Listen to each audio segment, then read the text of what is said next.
Okay, so back with some ATS. We're actually currently doing the Halloween event, which is basically we're just delivering candy within like 100-mile distances. I found some fitting horror music to play in the background that's copyright free, hopefully. We'll find out. Um, but I figured, if we're gonna be doing like a horror theme, might as well drive in the state that I consider a horror. And if you might have guessed it, it is the state of California. I have a little bit of a history. Well, I wouldn't say it's a little bit of a history with California, but I have been there, and I did not enjoy my time. Um, so, for those of you that have watched the last video, you know that I was in the Army. Well, in 2016, I was sent to California to go to the National Training Center. Oh shit, turns right here. But yeah, I was set to go to California to the National Training Center in the desert to go get trained up on uh, desert warfare. Um, so we went there. We had to get briefed on California law, and California has some dumb laws. Just like semi trucks are locked out at 55 miles an hour, so it's going to be a long one.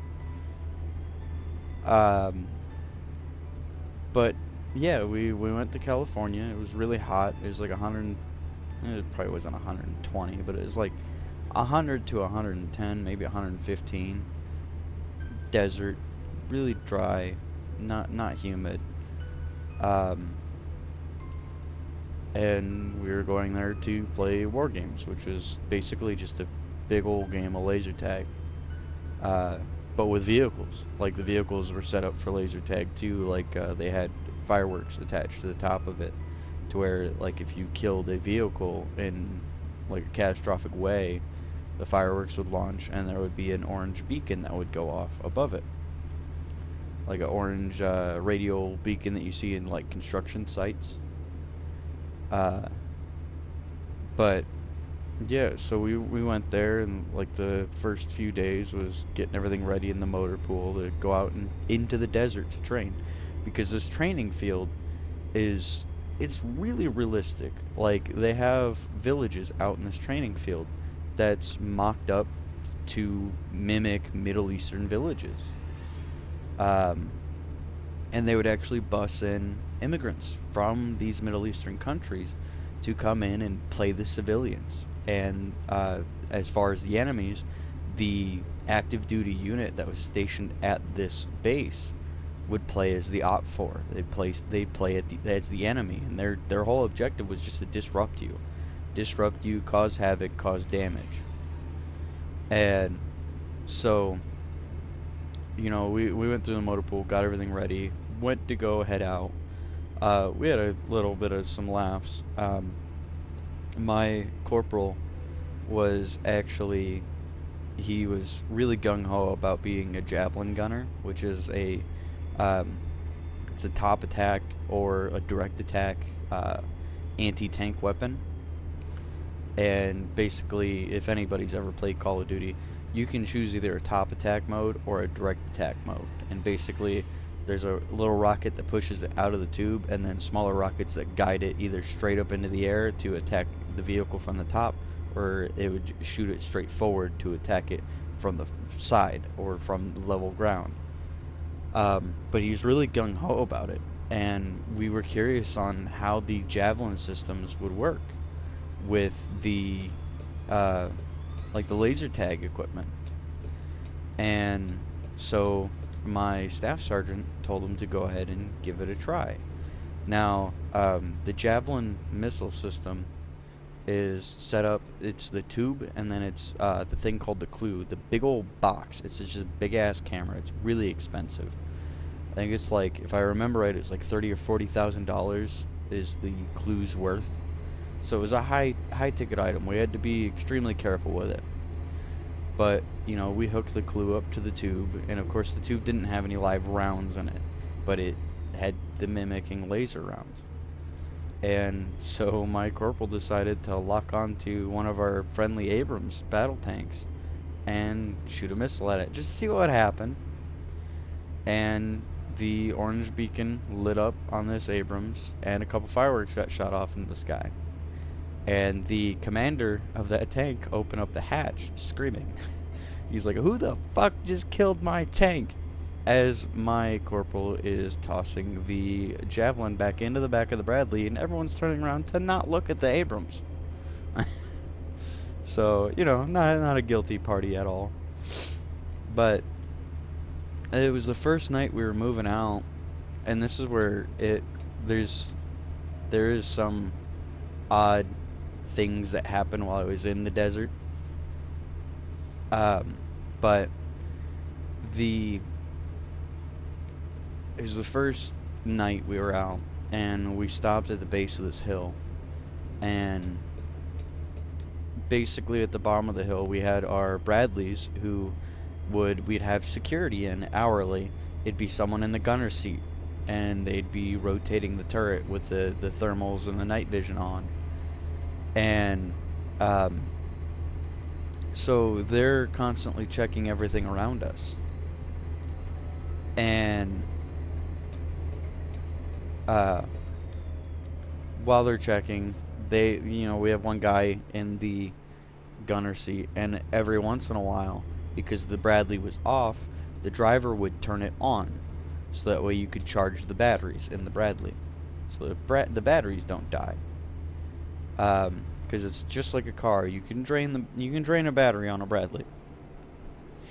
Um, but at this point, it was like 2 in the morning, and I had to pull security, and I got the role of basically sitting on top of this hill. I gotta stop here. This is where my drop point is. But I got the role of the infantry position, which was up on top of this hill with the M240 Bravo, which is it's a heavier machine gun that the infantry carry. And we had a thermal optic for it. So I was sitting on top of this hill. I had been up there for only a brief couple seconds. It was the first and only time it rained the entire time I was there. The rain started up. It woke everybody up. Everyone was in like a mild panic. It rained for all of about like 4 seconds before it cut out. But a little while later, after everyone went back to bed, I was sitting up on this hill, and these deserts are covered in shale rock, which I don't know if y'all have ever been around shale rock before, but it's very distinctive whenever someone is walking on shale rock.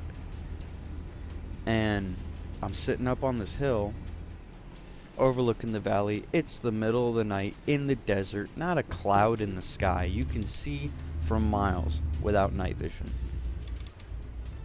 And I'm hearing the sounds of somebody walking up behind me. And I'm thinking, oh, it must be the next security shift coming to relieve me.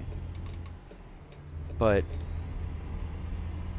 I looked down at my watch, and it was only like 2:25. It was way too early for them to be coming out to relieve me. This is going to be a fun parking spot, I can already tell. But yeah, it was far too early for someone to come out and relieve me. So I'm sitting up there and I'm listening, and the footsteps are getting closer. There's footsteps on the shell rock, and they're getting closer. You can tell. Yeah, this is gonna be fun. But I will actually hold off on the story until after I'm done parking this. Going to the new point to pick up the new trailer, because I just dropped this one. But yeah, where I was at, sitting up on this rock, on this hill, listening to these footsteps approaching from behind me on the shale rock. I'm sitting there listening, and they're getting closer. So I decide to look over my shoulder and say, "Whoever's approaching, identify yourself." Nothing. So this time, I'm starting to get nervous, because I'm thinking, The OPFOR have decided to sneak up on me, and the Bradley didn't even fucking see them. So I'm sitting there, and I grab the machine gun, and I roll over and face the other way, just waiting for this whatever is walking up on me. And I hear the steps pick up the pace, and a walk turns into a run, and it got within 10 feet of me before the footsteps faded out to nothing. I didn't hear it anymore. I didn't see anything anymore. So, a little bit after that, my relief comes up and relieves me. And I do the normal thing, and I don't tell him a single bit of what I experienced. And I go back down and lay down and go to bed. Well, all's fine for a little while. So, I went to go to we were moving on some town to go and assault a town, and our goal was to round up the civilians, get to the hospital and secure the hospital, and wait for mortars to move into position. And after the mortars moved to our position, then we were to pick up and carry on with the assault. So we're sitting there. Well, first when we come in, it's a town in the middle of a valley. We had already planned this all out. It was a night assault. Town in the middle of a valley. Bradleys were gonna go up, and we weren't gonna take the main road in. They were gonna move up the fields and dismount the troops and send the troops in on foot. So we are rolling up this valley, and all of a sudden, all the Bradleys, the orange beacons are lighting up left and right on all the other Bradleys. So my commander of my Bradley gets the driver to step on it. They get as close as they can. We're about a football field's length away from the town, the nearest building in the town, other than a shed. So the troop hatch in the back, the ramp, drops, and the commander tells us, get out, run for cover. So we bail out. We run for the nearest cover, which is a shed. And as soon as we reached the shed, it was me, a specialist, and our corporal, the guy with the javelin. When we hit that shed, we look back, and the beacon on the Bradley we were just in are lit up. But we're fine. We weren't lit up. Because we have Miles gear, it'll tell you when you've been injured or when you've been shot. So we were sitting there and we're like, shit, it's a football field's length to get to the town. We have to get in town. So we decide, I don't know why the hell I got a ticket. I don't know. I think it's headlights or some bullshit. Just gonna leave them on. But we decide we're gonna book it. So we move out, we're booking it. Dead sprint across this field, this open desert. And we get almost to the building, and it's like 20 meters away, and there's a long line of Constantine wire. And instead of carefully going over it, we decide to jump. And the crotch of my ACUs got caught in it. And this would turn out to be the start of probably the greatest thing to ever happen to me in the desert. But it started to tear a little bit. So we end up getting in the village. We get to the hospital. Sorry, I'm kind of focusing here.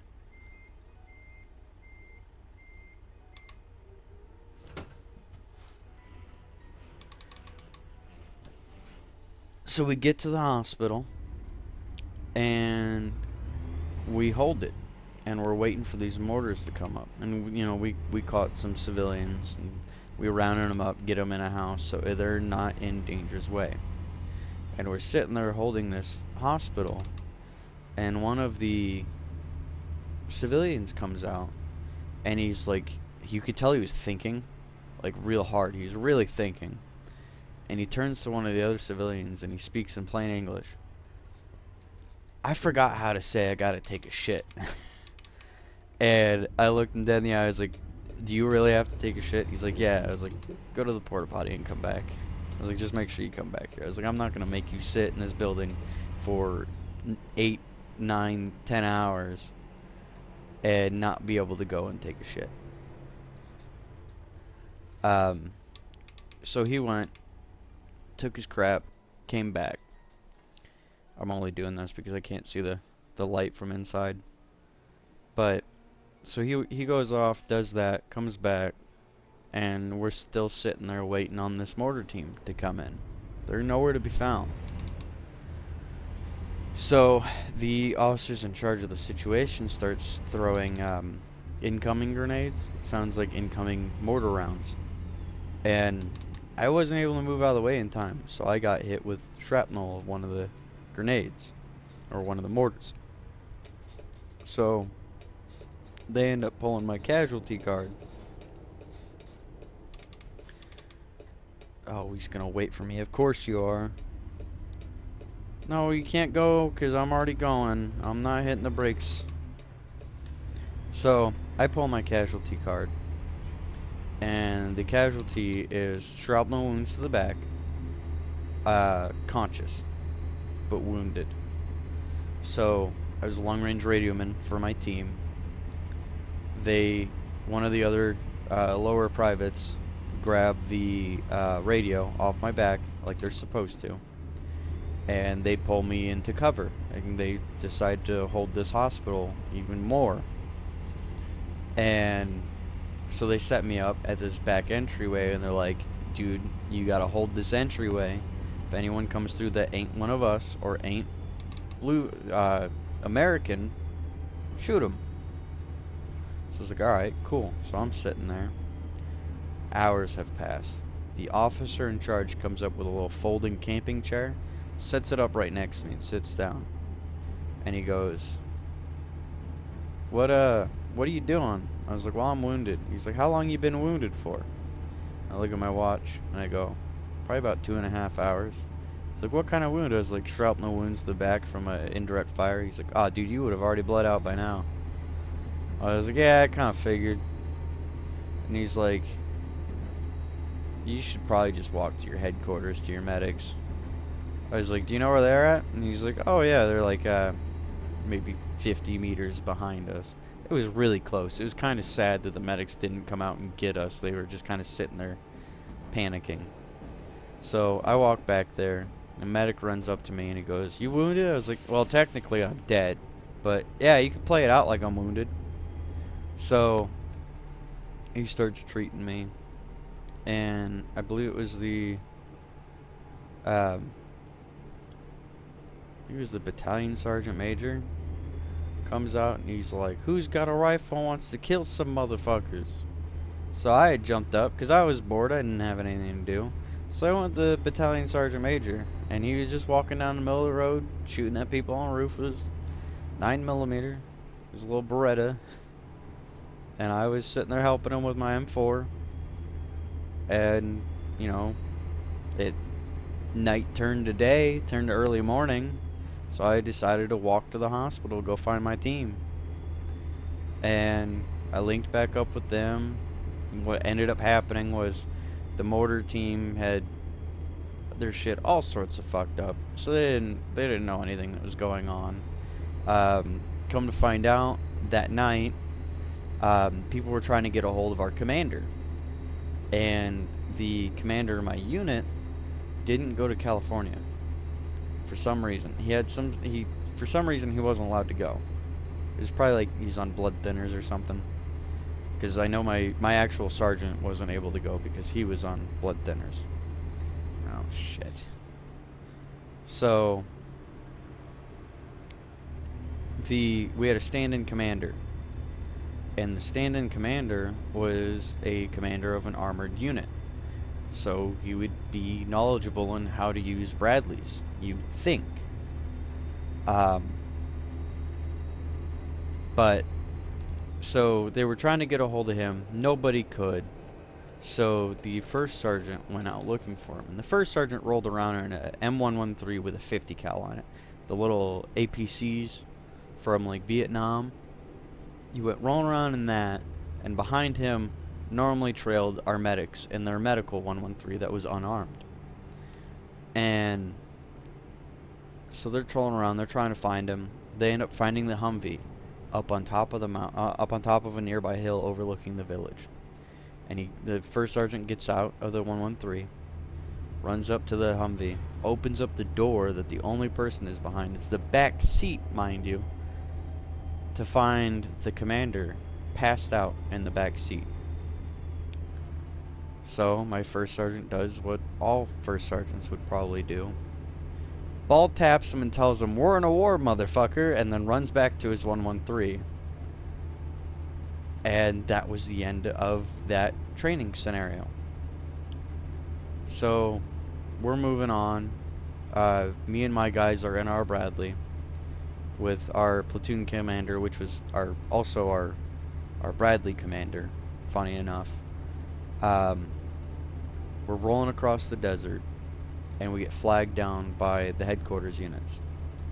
And they're like, "Look, we need help. We need to move through this other small village to get to the embassy so we can take the embassy and hold it."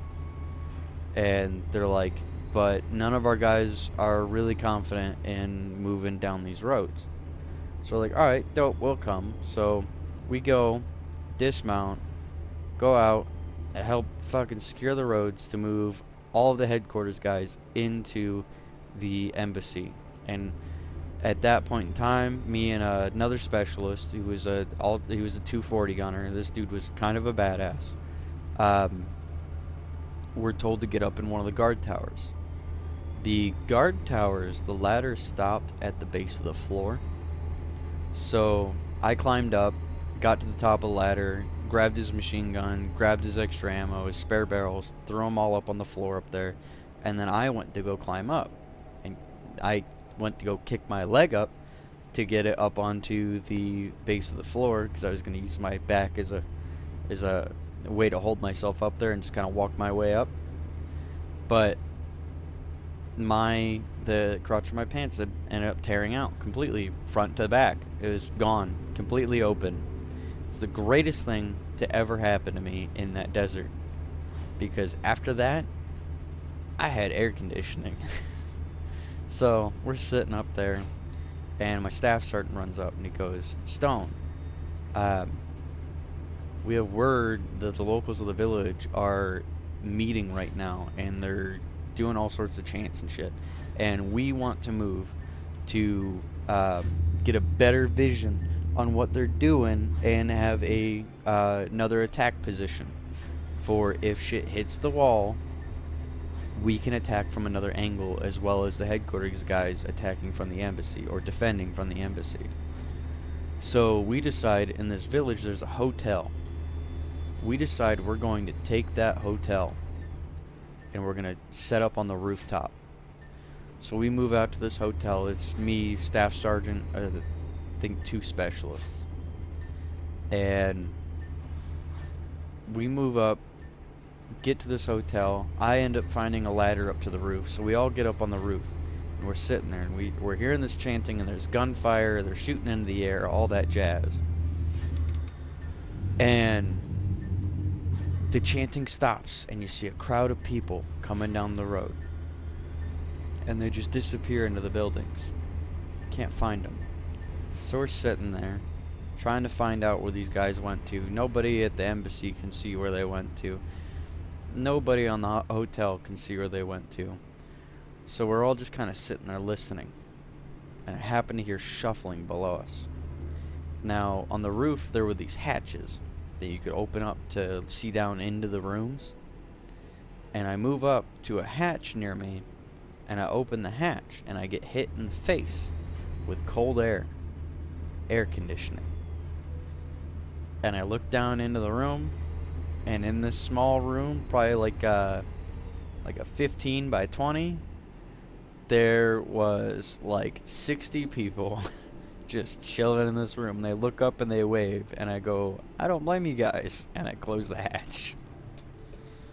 It was all the civilians. They all hunkered in the air conditioning room. It was like 110 at that point. So I could not blame them. Oh, I can't even see these points.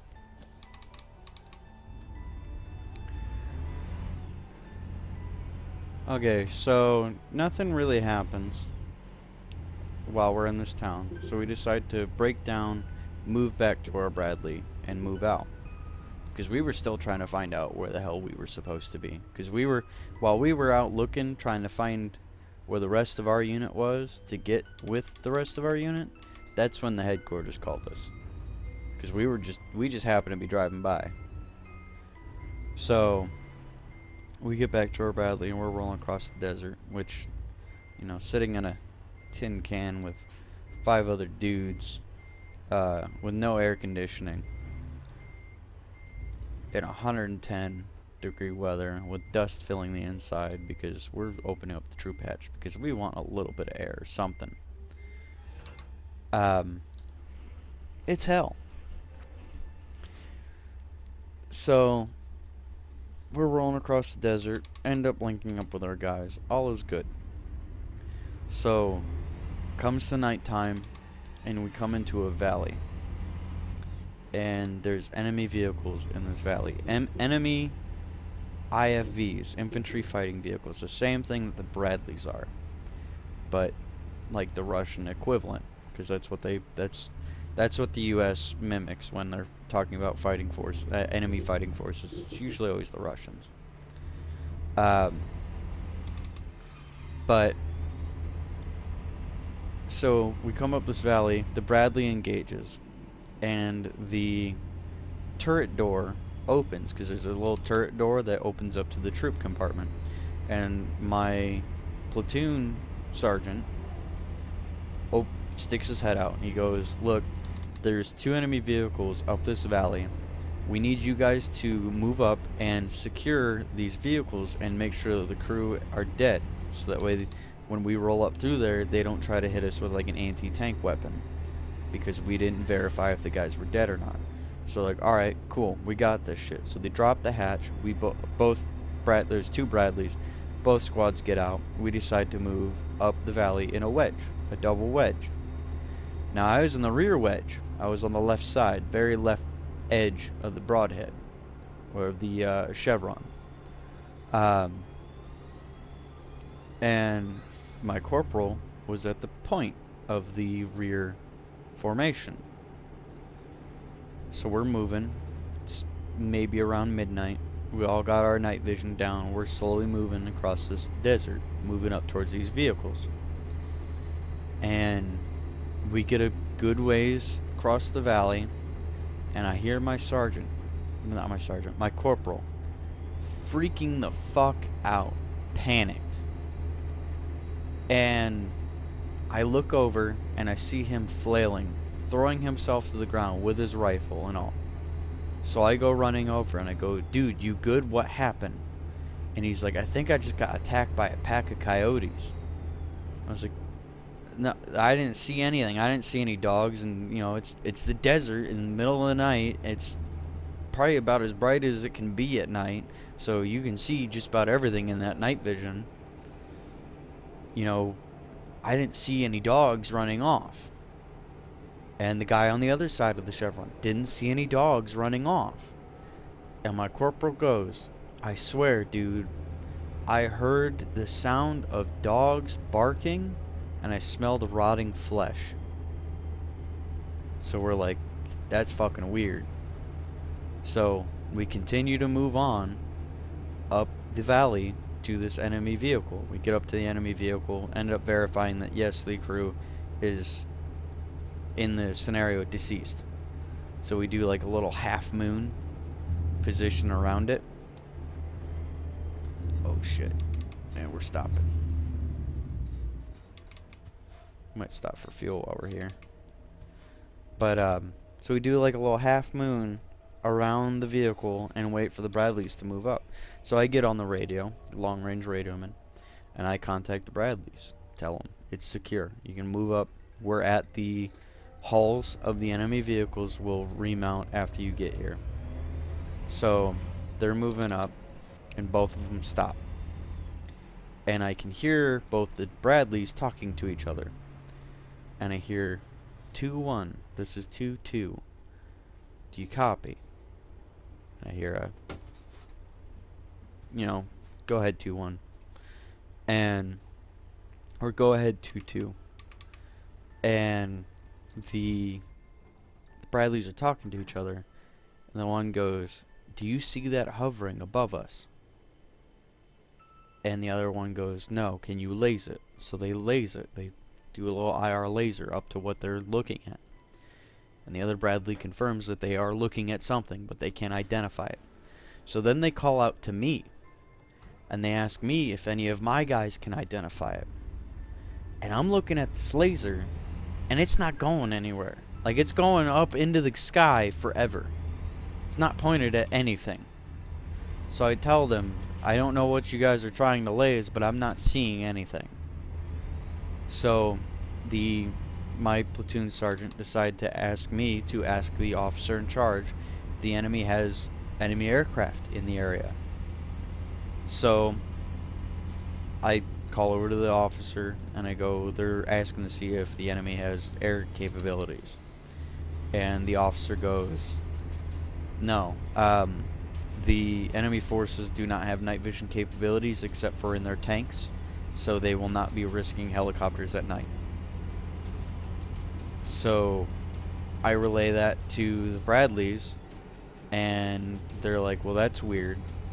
And then whatever the hell they were looking at vanishes, and they kind of panicked about that and decided to stop lazing and move up the valley and come meet up with us.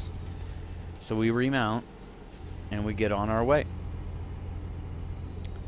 So, we're rolling. End up getting to a point to where we actually I was attached to a Pfister, which, if I recall correctly, a Pfister is like a forward observer, but for armored vehicles. So, like a forward observer artilleryman type deal, like he calls in artillery and support like that, but he rolls around with armored units. So I was attached to him, and him and I got attached to a sniper team of 2.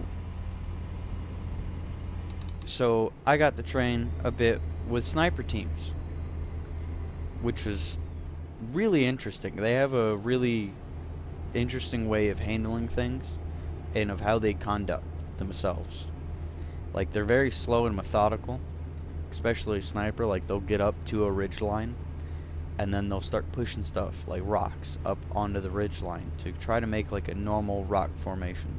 So when they stick their head up over the ridge line, they look like they're a part of that rock formation.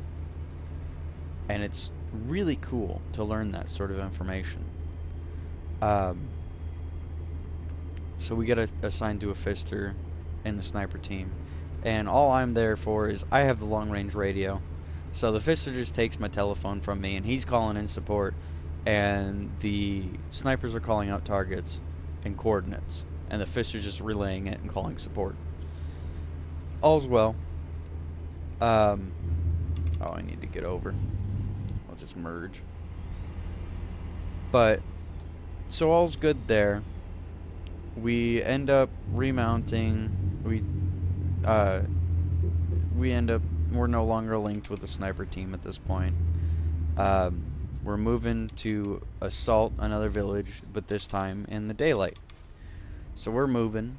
The officer stops all of our armor and goes, "The enemy called in mustard gas. Everyone's dead in this scenario. Go ahead and get out and go over your mop gear, your chemical gear, go through that and go through like your training situations on when you would have to don your chemical gear. So everyone's getting out. Nobody wants to do this because anybody that's ever put on mop gear in the desert knows it sucks. It's really hot. From what my sergeants have told me, if you're in the desert and you have to put on mop gear, your best bet is just not wear clothes underneath your mop gear. So we're sitting there, and my staff sergeant was in a different Bradley, and I remember looking over as I'm dousing some sort of anthill or something in the desert with water. I'm looking over, and I look at my staff sergeant, and he's putting on the mop gear bottoms, and he's looking around. Nobody else is doing this. So he starts kind of like messing around, starts doing jumping jacks, and he goes, "Does anybody know what the hell we're supposed to be doing?" And he does that for a little bit and stops and takes off the mop bottoms. And the officer in charge of the situation comes over, and he goes, "Never mind, my bad. The enemy got the wrong coordinates. You guys didn't get mustard gas. But at this time, we've already been sitting for like 2.5 hours." So they ended up just doing an index and canceling out the entire situation because they had dropped the ball hardcore. So eventually, down the line, I had actually injured one of my feet. So they didn't really want me leaving the Bradley because I had injured myself. So I'm chilling in the Bradley, and actually no, this was before then.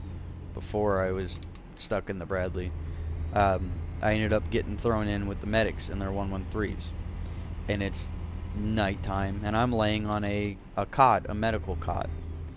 So I'm like, fuck it, I'm gonna go to sleep. This is like a bed. We're just rolling around in a 113. You know, I'm gonna get thrown around a little bit, but I shouldn't get thrown out of the medical cot. So I rack out. I pass the fuck out. And I wake up and realize that the 113 is not moving, and the troop hatch is down. It's early morning, and I look at the medics and I was like, "What the hell happened?" And they're like, "Oh, we got lost. Ended up driving through a minefield and disabled the vehicle. So we're just kind of hanging out." So I get out the cot. I'm sitting on the ramp with them, just bullshitting, and we hear this engine going balls to the wall down the road, fucking full speed ahead. And a Bradley comes out of nowhere, and they have speed limits in this desert.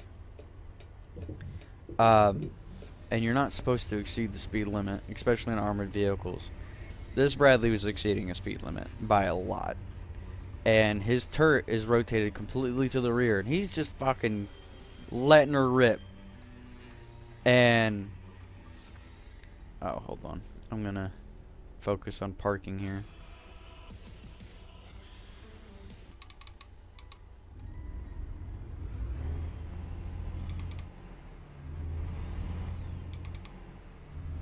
So here we go to go pick up another trailer of Halloween treats to go deliver to, I can't remember where, California. What was I saying?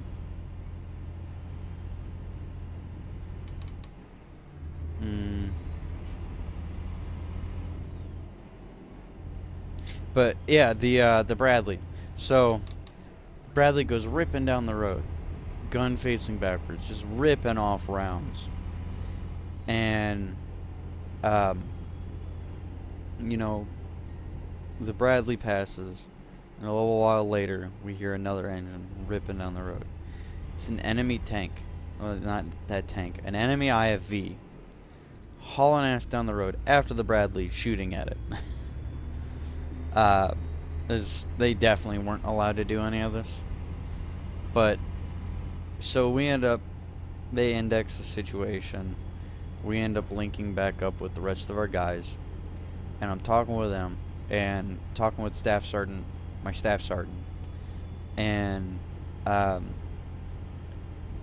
he's telling me about everything that they did last night. And they ended up dismounting out of the Bradley and sneaking down into like a wadi, like a ditch. And they're laying there, and an enemy truck come rolling up with a 50 cal, and their machine gun had malfunctioned. So they were sitting there trying to fix the malfunction, and my sergeant thought, well, you know what we could do? We could just rush the enemy truck and hijack it. Take out all the guys and hijack their truck. So they rushed him, and I guess while they were rushing him, the private that was on the machine gun was like panicking, trying to unjam the machine gun, while his sergeant down in the truck was screaming at him, telling him to unjam the machine gun and light up the infantry squad that was running up on them. And my guys ended up clearing the entire vehicle and killing all the guys inside, but they wouldn't let him hijack the vehicle, obviously, for obvious reasons. But that, I always thought that was kind of funny. But you know, we're sitting out in this desert, and it comes around to me being stuck in the Bradley and not being able to do anything because of the injury.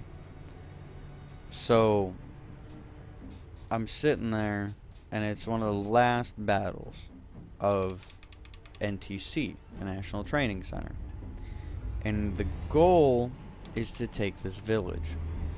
And basically the enemy has a pretty heavily armored influence in this village, and you have to do a full frontal assault to take the village. So my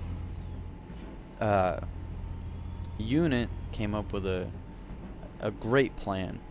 Their plan was to send Alpha and Charlie companies to assault from the north. And basically while they were assaulting from the north, they would take the village. But the brightest idea, right? And this is sarcasm. By the way, this is heavy sarcasm. Their bright idea was they were going to take Bravo Company, my company, and we would attack from the south about 3 hours earlier. So their goal was for the enemies to see us attacking from the south and think that that's the main element. That was our whole goal, was to give them the illusion that we were the main element, to try and cause as many of the enemy to come and attack us and fight us as we could. So that's what we did. We ended up setting up, which it was kind of dumb. We got Bradleys in spots that was really unsafe, like on up mountains and shit that they probably shouldn't be on. But so we get the Bradleys up there, and we're positioning infantry, and the whole entire time, the Allied Abrams main battle tanks that are with us are, I just straight up slammed that Prius. But the Allied Abrams that are like across the valley see us on top of this mountain, even though that they know that we are up on top of this mountain. And they can't help but shoot at us because they think that we're the enemy. Even though we're calling blue on blue, you're shooting at friendlies, cease fire, cease fire. They kept shooting at us, so we had to dip the Bradleys back behind the ridge line. And we're sitting back there, and it's throughout the whole nightly op. By the end of it, we get to a point to where the index is called, and we tally up those that had survived Bravo Company. It was like 3 infantrymen and my Bradley that survived to the end of it. But my unit took the last town, so there's always that bonus. And I guess it's an objective that not a lot of units are able to complete, from what I hear. But I don't know, it could have just been my command blowing smoke up my ass. So we start to get ready to go back. We hunker down for the night out in the desert and go back. When I say go back, I mean go back to the camp the fort, to repack all our shit and get ready to send it back to Ohio. Um, so we're sleeping out in the desert, and they took traffic cones and caution tape and made a giant cordoned off area for the infantry to sleep. So I was sleeping in this cordoned off area with some guys I didn't even know. I think they were from different companies. And we're laying there, and I'm fucking fast asleep. And I wake up being drug across the desert. It was I believe it was a lieutenant that was sleeping in the sand with us. A Bradley driver had fallen asleep at the wheel. Didn't realize it. Drove straight through that fucking line of where all them infantrymen were. I was inches away from losing both my fucking legs in that California desert. Uh, so that's one reason why I didn't really like California. The other reason was in infantry school, when you're out on patrol and you're out in the woods, or you're out, deep, deep in a wooded area, or away from urban areas, or just out in the field, and you have to take a poop. You dig a hole, you poop in the hole, you bury it. California, if you poop in a hole and bury it, it's not environmentally friendly according to California. So instead what they had us do was, when you had to poop, they gave us these special plastic bags. And these special plastic bags you would have to hold under you while you squat to poop. Now, my platoon sergeant, being deployed multiple times, brought a crazy invention. And that crazy invention was a bucket. A bucket with a toilet seat. So we were able to just put the plastic bag inside the bucket and poop there. Now, basically the whole means of the plastic, pooping in a plastic bag, is we had to carry it until we could properly dispose of it. So a lot of times we had to put these poop bags on our rucksacks and carry it. Now, we ended up finding a great idea. It was a fantastic idea someone had. And that was to take the old MRE boxes and take these poop bags and stuff them down in these old MRE boxes, so that when the garbage truck comes, the garbage cargo truck comes to pick up all the garbage, they would just take these poop boxes and take them back to Fort Irwin to be properly disposed of. So one day, a sergeant and a private comes from, I believe, one of our headquarters units to come pick up our garbage. The private's in the back of the cargo truck. The sergeant is tossing all the trash up into the cargo truck. The sergeant tossed the poop box into the back of the truck.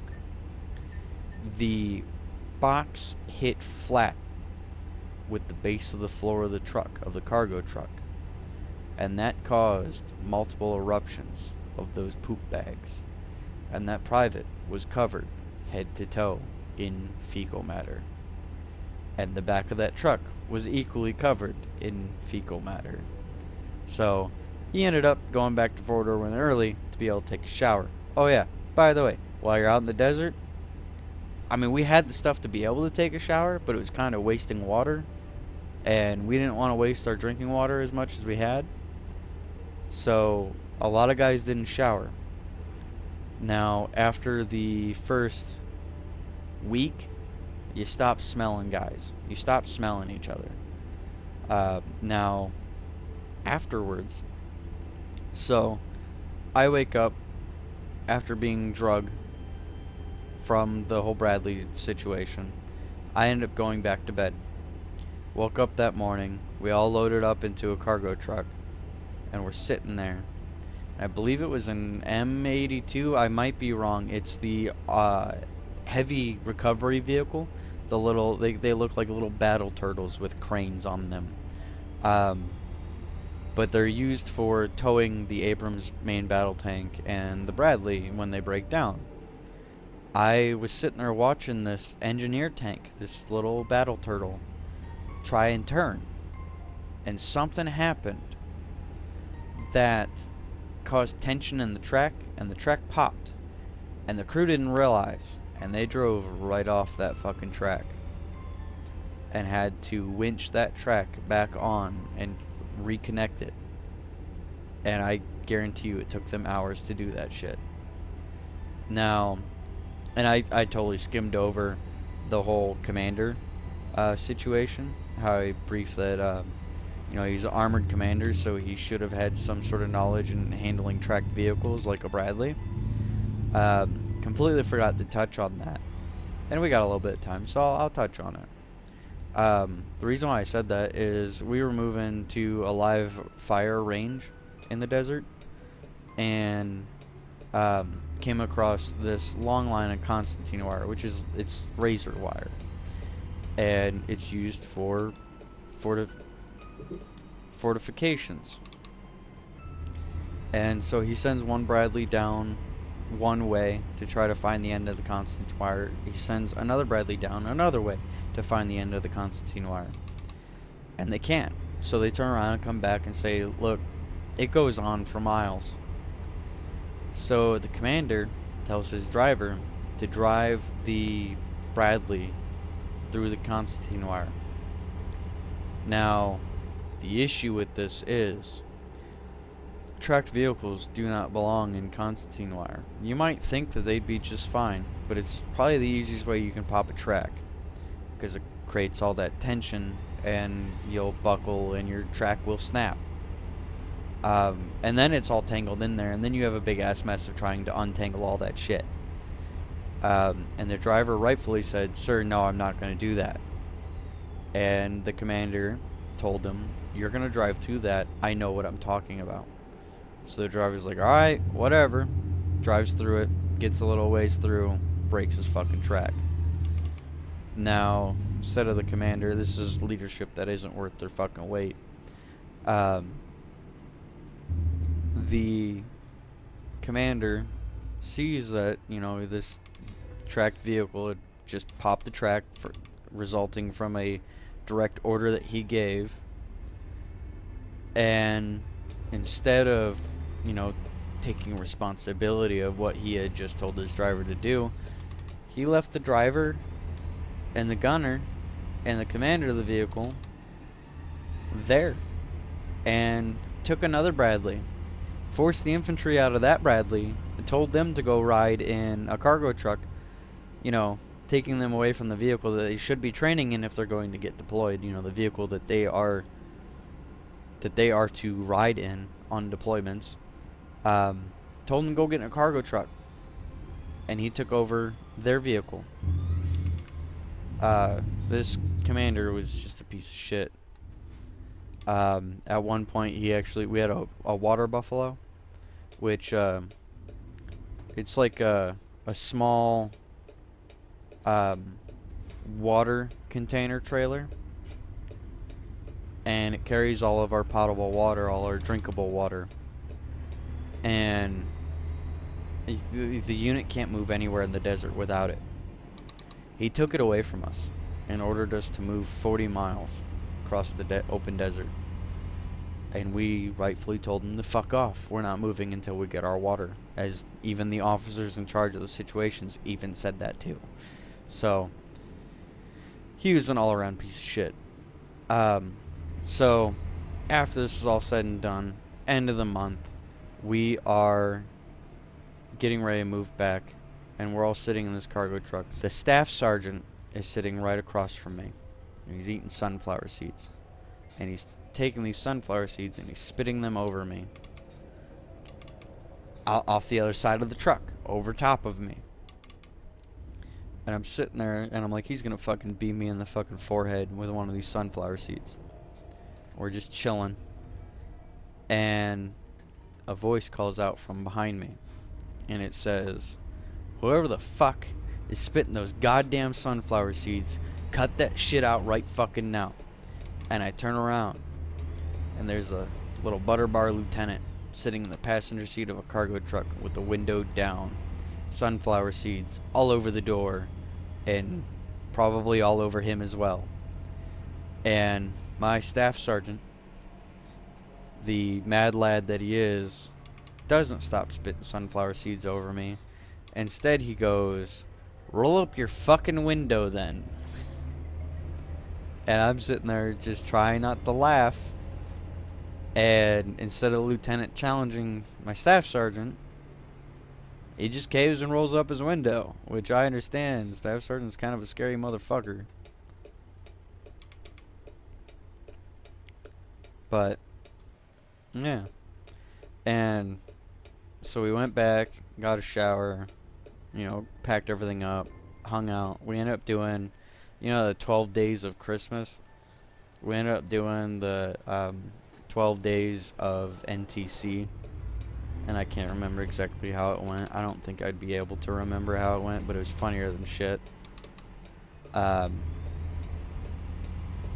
yeah, then we all got back on a plane and went back to Ohio. And I got back and we landed and we rode the buses back to where we had parked all of our civilian vehicles on a state base. And I got in my car and went to go turn it on, and it didn't turn over. I didn't realize it, but I had drained my battery dead. Until someone was able to rescue me and charge my battery for me. Well, give me a jump anyways. But that was my little bit of Army experience in California. The state that I hate so much. It's a terrible state. And, if you're from California, you might not be a terrible person, but your state is terrible, and I hope you recognize that.